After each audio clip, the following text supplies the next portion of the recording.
Do you miss your grandmother? I do actually, yeah, I do miss my grandmother. And my grandfather, particularly being in Windsor. For me, Windsor is hers. Sometimes I'd come round and I'd have a bit of tea with her because she had the best teas ever, so I used to get well fed. Something shifted inside Buckingham Palace this April, and the tremors are still being felt in every corridor of royal power.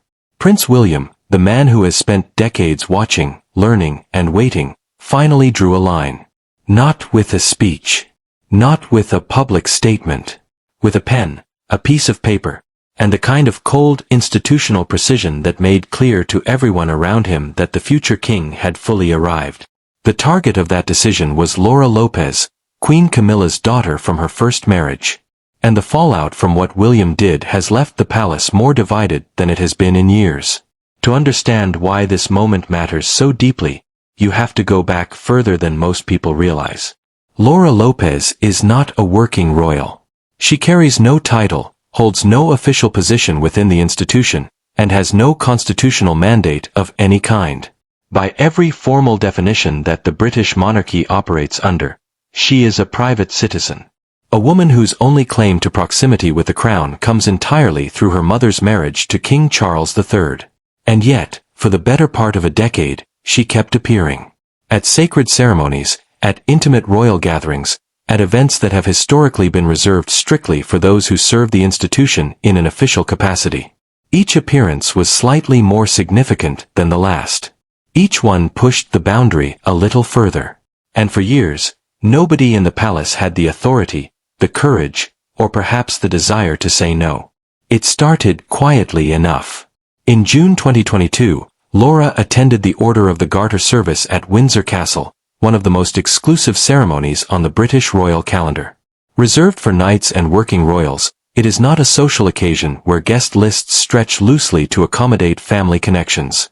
Her presence raised eyebrows but produced no formal response. Then came September of that same year and Queen Elizabeth's state funeral, an event watched by hundreds of millions of people around the world. Laura was placed among the family. Again, no title, no working role, no official explanation for why she was there. The world was grieving and nobody was asking the right questions. By May 2023, the pattern had taken a more striking turn. During the coronation of King Charles III at Westminster Abbey, Laura attended in a green ensemble, her presence by then almost normalized through sheer repetition. But what happened next was the moment that crossed a line that even the most charitable observers could not easily ignore. Laura's sons, Gus and Louis, were positioned on the Buckingham Palace balcony as pages of honor during one of the most photographed moments in recent royal history. Camilla's grandchildren, children who carry no royal bloodline and hold no formal place within the institution whatsoever, were presented to the entire world as part of the sovereign family's coronation tableau. The only reason that was possible was because Camilla had been quietly and persistently engineering her family's way deeper into the monarchy's most visible moments, and nobody had yet stopped her. What followed over the next 2 years only reinforced how far the pattern had stretched. Laura appeared in the royal enclosure at Royal Ascot in June 2025. She attended the Sandringham Christmas gathering in December 2024, the most private and intimate royal family occasion of the entire year, the one that has always been reserved for the innermost circle of blood relatives and working members of the firm. Each appearance built on the last. Each one said the same thing without a single word being spoken out loud. I belong here. And for years, the institution answered with silence. But here is what that silence was always concealing. William was not a neutral bystander watching a stranger gradually advance. He was watching someone with whom he shares a history that goes back to some of the most painful years of his life. Royal author Katie Nicholl documented in her 2010 book that William and Laura had fierce, bitter arguments as teenagers growing up in the wake of their parents' relationship. William would direct his anger at Camilla for what he believed she had done to his mother Diana, and Laura would respond in kind, furious at the upheaval Charles had brought into her own family. These were not two stepchildren awkwardly navigating a blended family arrangement. These were two young people tearing each other apart over the wreckage their parents had created together. The pain William carried did not begin with those arguments. It ran much deeper than that. Less than a year after Diana died, Charles arranged a private meeting between William and Camilla at Highgrove. William was 16 years old. He had just buried his mother. He was still hollow from the loss. And his father was asking him to sit across the room from the woman he held responsible for his mother's suffering and make peace with her. By all accounts, William went. He sat there. He kept his face completely still and gave Camilla nothing. Not a single sign that any wall had come down.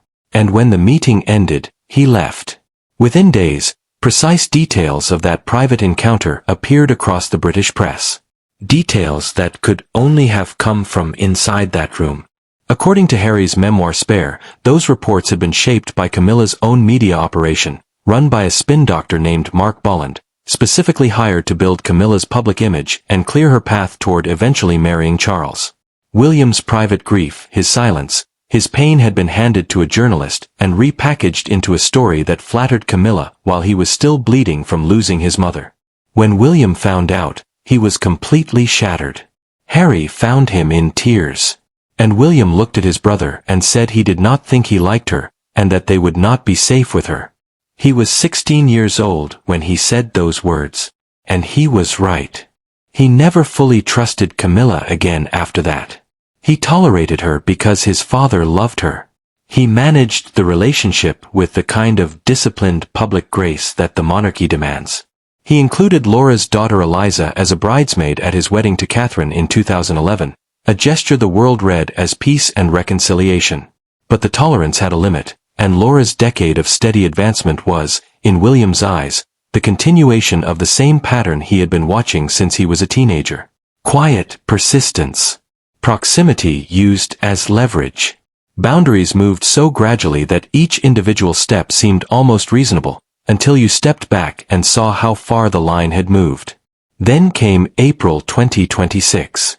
The Royal Maundy Service was approaching, held this year at St Asaph Cathedral in North Wales on April 2nd, only the second time in the ceremony's 800-year history that it had ever taken place in Wales.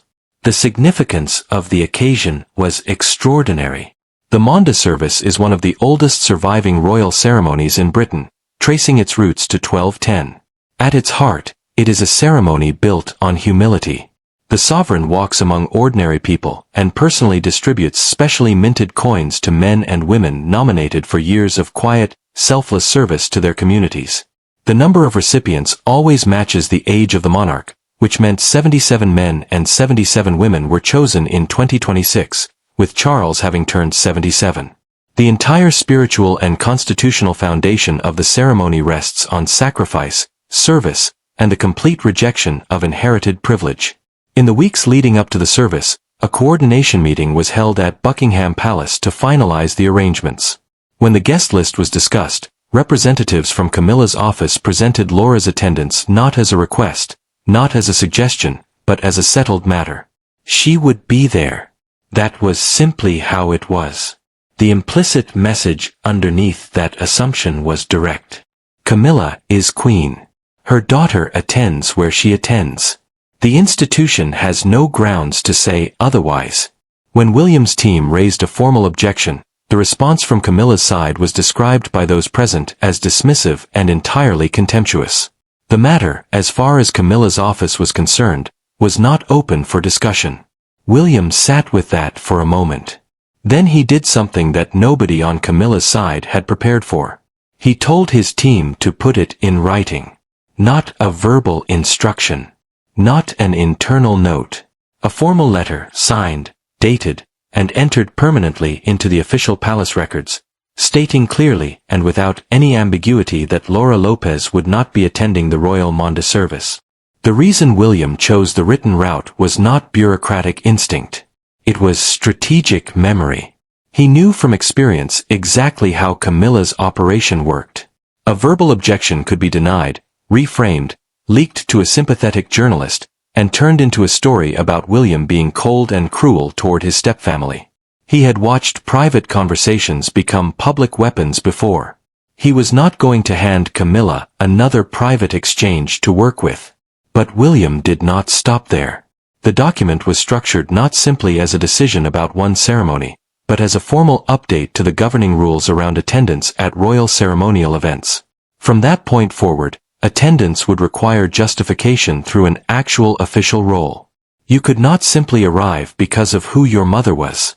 If you could not point to a specific duty you were there to carry out, the answer was no.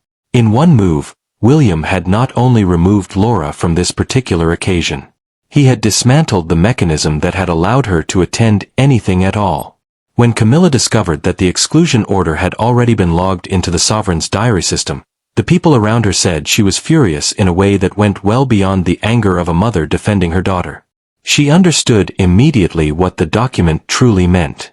She had spent over a decade carefully building what amounted to a soft power network inside the palace. She had placed sympathetic staff in key logistical positions through years of patient work. She had woven her children into the social fabric of the monarchy so gradually and so thoroughly that their presence had begun to feel natural and expected. That network was her security. It was her guarantee that her family's place inside the institution was untouchable. William had bypassed every single thread of it with one signed piece of paper. When she attempted to call a crisis meeting of senior household officials to push back, she found that many of those officials now deferred directly to the Prince of Wales's office. The loyalty she had cultivated over years had already shifted. Her network had not merely been bypassed. It had been quietly replaced.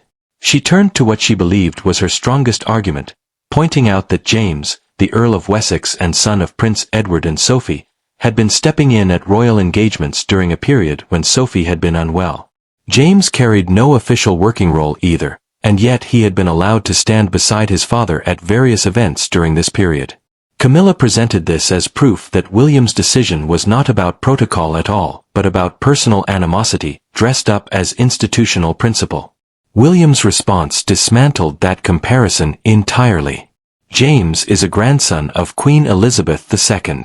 He carries the bloodline of the sovereign house. His presence at a royal ceremony carries constitutional weight, representing the continuation of the Windsor line. Laura Lopes carries none of that. She is a member of Camilla's private family, a Parker Bowles, not a Windsor, with no bloodline claim and no constitutional standing. Treating those two situations as equivalent was precisely the kind of institutional confusion that William had spent years trying to eliminate.